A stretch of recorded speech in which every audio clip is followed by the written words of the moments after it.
નમસ્કાર. ચાલો આજે એક એવી વાત કરીએ જે આમ તો આપણી આસપાસ જ છે, પણ એના વિશે ભાગ્યે જ કોઈ ખુલીને બોલે છે. આપણે વાત કરીશું પુરુષત્વના એ અદૃશ્ય બોજ વિશે, જે દેખાતો નથી પણ એની અસર બહુ જ ઊંડી હોય છે. તો ચાલો આ સફરમાં સાથે જોવાઈએ. આ વાક્ય ખરેખર વિચારવા જેવું છે, નહીં? એ આપણને એ સવાલ પૂછવા પર મજબૂર કરે છે કે એક સાચો પુરુષ બનવાની આ રેસમાં આપણે ખરેખર શું ખોઈ રહ્યા છીએ? ક્યાંક આપણી પોતાની અસલિયત જ તો દાવ પર નથી લાગી ગઈ? તો આ બધું શરૂ ક્યાંથી થાય છે?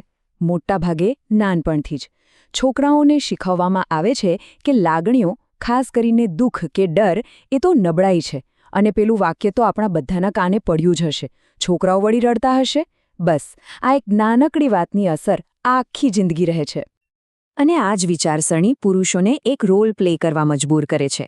એક એવો મોહરો પહેરવા માટે જેમાં એ હંમેશા મજબૂત દેખાય, બધું કંટ્રોલમાં રાખે, ભલે પછી અંદરથી એ ગમે તેટલો ભાંગી કેમ ન ગયો હોય. આ કોઈ વાસ્તવિકતે નથી, પણ સમાજને ખુશ રાખવા માટેનું એક નાટક છે. હવે વિચારો, જો કોઈ વ્યક્તિ સતત આવું નાટક કરતી હોય તો એની અંદર શું ચાલતું હશે? ચાલો એ મનની લડાઈને સમજીએ, જે ત્યારે થાય છે જ્યારે અંદરની લાગણીઓ અને બહારનો દેખાવ બિલકુલ અલગ હોય. આને જ કહેવાય ઇમોશનલ ડિસોનન્સ, એટલે કે ભાવનાત્મક વિસંવાદિતા. એકદમ સાદી ભાષામાં કહીએ તો દિલમાં કંઈક બીજું અને ચહેરા પર કંઈક બીજું. તમે અંદરથી કંઈક અલગ ફીલ કરો છો, પણ દુનિયા સામે એક અલગ જ ચહેરો રાખો છો. આ જે સતત અંદર લડાઈ ચાલે છે ને, એની અસર કોઈ એક ઝાટકે નથી થતી. ના, આ તો એકદમ ધીમા ઝેર જેવું છે. ધીમે ધીમે વર્ષો સુધી એ અંદરથી નુકસાન પહોંચાડે છે. એક એવો ઘા જે દેખાતો નથી પણ હોય છે બહુ ઊંડો. અને આના પરિણામો એ બહુ જ ગંભીર હોય છે. ઘણીવાર ચિંતા અને ડિપ્રેશન સીધા નથી દેખાતા. એ ગુસ્સા કે ચીડિયાપણાના રૂપમાં બહાર આવે છે. પછી એ પીડાને ભૂલવા માટે વ્યસનનો સહારો લેવાય છે. આ ખાલી શબ્દો નથી, આ ઘણા લોકોની રોજિંદી હકીકત છે. તો આ જે ચૂપચાપ વેદના સહન કરાય છે, એની પાછળ શું હોય છે? ચાલો થોડું ઊંડા ઉતરીને જોઈએ એ સંઘર્ષોને, જે ઘણા લોકો એકલા જ લડતા હોય છે. ઘણીવાર આ પીડાના મૂળ પિતા સાથેના સંબંધોમાં હોય છે. કદાચ એવો ભાવનાત્મક સપોર્ટ જ ન મળ્યો હોય જેની જરૂર હતી, અથવા તો અપેક્ષાઓનો એટલો મોટો બોજ લાદી દીધો હોય કે અને આ ઘા એવો છે જે આખી જિંદગી સાથે રહે છે. આને કહેવાય ભાવનાત્મક ઉપેક્ષા.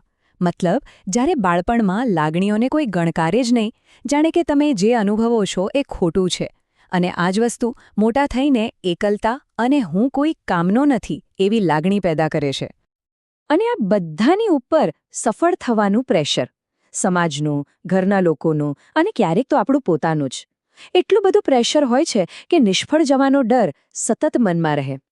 જાણે કોઈ પાતળી દોરી પર ચાલતા હોઈએ, જ્યાં એક ભૂલ થઈ અને બધું ખતમ. પણ અહીં એક બહુ જ મહત્વની વાત સમજવા જેવી છે. સમસ્યા વ્યક્તિમાં નથી, પણ પુરુષત્વના એ જૂના મોડલમાં છે જે આપણે બનાવ્યું છે.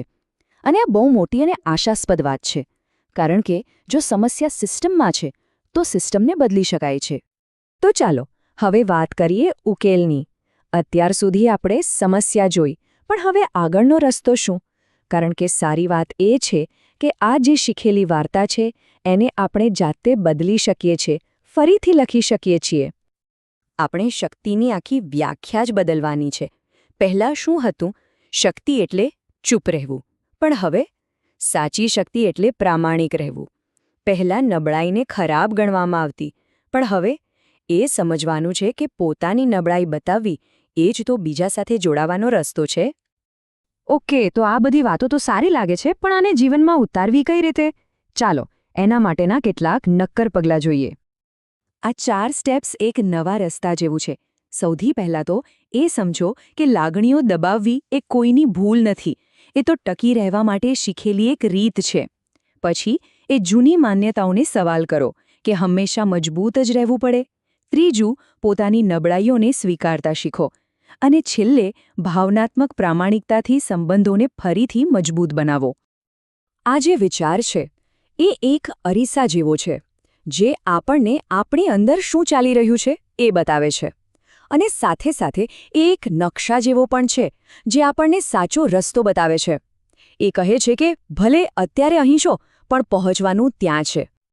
તો જતા પહેલા બસ આ એક સવાલ પર વિચારતા જજો કે શું એવું ન બની શકે કે પુરુષ હોવાની કિંમત પોતાની જાતને ગુમાવી દેવી ન હોય? આ એક એવો સવાલ છે જે આપણે પુરુષવત્વને જોવાની આપણી આખી દૃષ્ટિ બદલી શકે છે.